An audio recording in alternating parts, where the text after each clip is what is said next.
you said something there that I want to double click on, which is around how you used to be dealing with data flows and now you're still dealing with data flows. It's just the data has changed a little bit. So I imagine you used to be dealing with event click data, that kind of data flowing around, or Yeah. purchase, this person purchased, this user ID purchased something, et cetera, et cetera.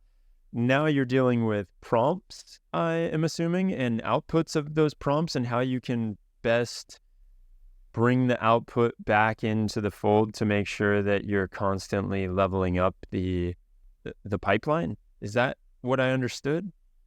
Yeah.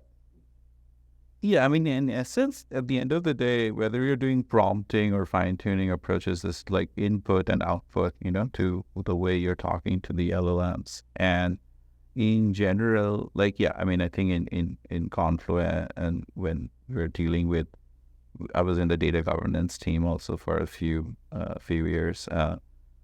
It was all about sort of like, the flow of data, and in that particular case, it was flow of metadata that you have to be worried about, like, from where it is originating into how it is distributed to everywhere else.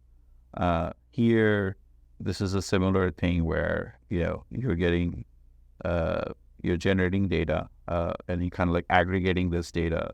Of course, this is all unstructured data, so the benefits of the LLM is like you're trying to get a decent sense of what this is.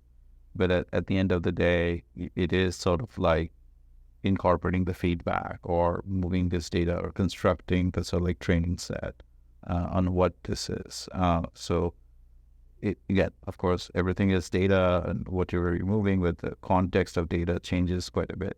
But the sort of like infrastructure that you need, keeping versions of it and things like that, and being redundant and being able to replay back, these are all sort of